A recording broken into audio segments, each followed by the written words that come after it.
What is the proper response to the false god criticism by Krishna's mercy?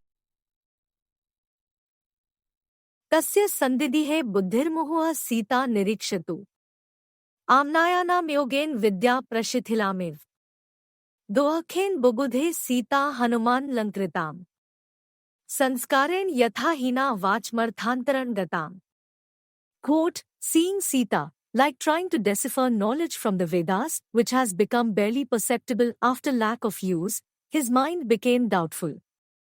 As Sita was not decorated, with difficulty Hanuman could recognize her, like understanding a text which has gotten a different meaning due to a lack of purity. Valmiki Ramayana, Sundara Kand, 15.38-39. From my perspective, I find the statues and paintings to be beautiful. The immediate response is inquisitiveness. I want to know more.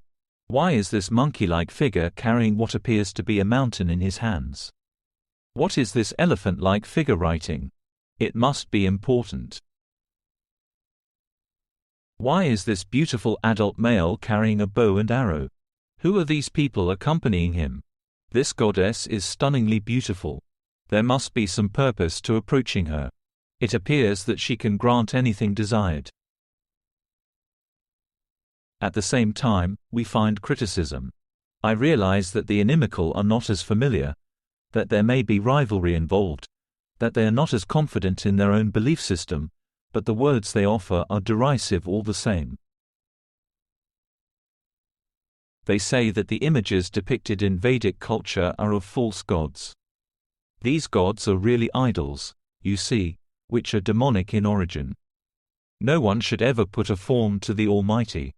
They certainly should not accept the premise that the single source can manifest in different ways or that there can be more than one God. What is the best response to these words? They are harsh in nature. I believe sitting quietly and pretending nothing is happening might not be the best approach. We must also acknowledge that these images are now everywhere. They are no longer exclusive to private rooms in homes or altars in safely guarded temples. For starters, any person can criticize anything. Just looking at someone, I can mock the way that they walk. I can presume that they are arrogant, full of themselves, and totally unaware of how they come off. I scrutinize left and right, without anyone ever challenging my assertions. With Vedic culture, someone can just as easily turn the words right back onto the critics. They are the ones worshipping a false god. They have created something like a fall guy. One person who is so foolish as to accept the sins of a population which has no interest in reforming, in turning things around, in actually doing something meaningful in honor of their fall guy. Someone can say that these worshippers of these false gods are so foolish that they have turned the Almighty into something inferior. Their fall guy must be lower than the sun, the clouds, the moon, and the earth. This is because those fixtures of nature do not discriminate. The sun distributes heat and light to everyone, irrespective of the religion they follow. Matra sparshastu kaunte शीतोष्ण सुखदुह खगा आगमा piano नित्यास तांस तितिक्षस्व Bharat. Quote, O son of Kunti, the non-permanent appearance of happiness and distress, and their disappearance in due course, are like the appearance and disappearance of winter and summer seasons. They arise from sense perception, O scion of Bharata, and one must learn to tolerate them without being disturbed. Lord Krishna, Bhagavad-gita, 2.14. Every person experiences happiness and distress. These arrive as if on a schedule, like the changing of seasons. To say that only followers of a specific religion are eligible for reaching heaven is like saying the same followers are the only ones who experience pleasure in this life, who take joy from eating, who get rest from sleeping, who can identify sour and sweet tastes, and so forth. Because of the rampant ignorance, because of the intense envy of the Almighty permeating the material world, it is important for Vedic culture to have an accompanying presentation. There must be a kind of ornamentation, to give seriousness to the various rituals, procedures, and processes. Otherwise, it is like something randomly coming across a book that was written thousands of years ago, in an ancient script, with a context of characters no one has ever heard of. In that interaction, it is impossible to learn the actual meaning. There is an appropriate comparison in the Ramayana. Hanuman was able to recognize Sita Devi, despite her not being properly adorned. She was not showing the typical external appearance, and this was intentional.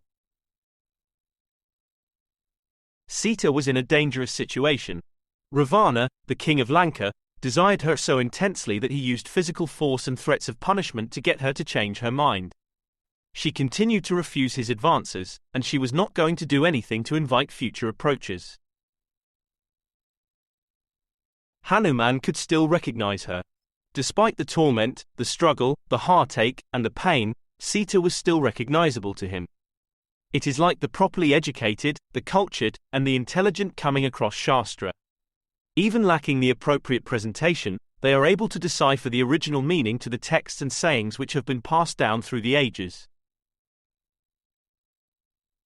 रामेति प्रथितो लोके गुणवान सत्यवान शुचिया विशालाक्षो महाबाहु सर्वभूतहिते रता. Quote, my husband Rama is famous throughout the world. He is pure, truthful, and very gentle. He is mighty-armed, has wide eyes, and is always busy working for the welfare of all living beings, sarvbhutahaitrata.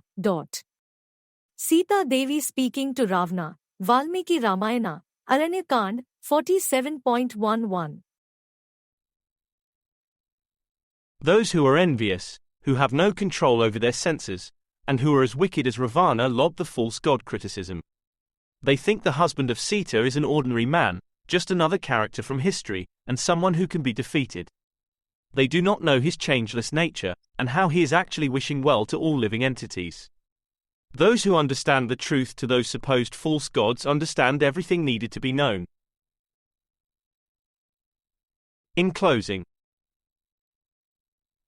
too bright for naked eye, visibly distinct in the sky, most benevolent can call, since heat and light for all, God even greater must be, with equal vision to see, not petty, vindictive, or mean, by wise this way seen.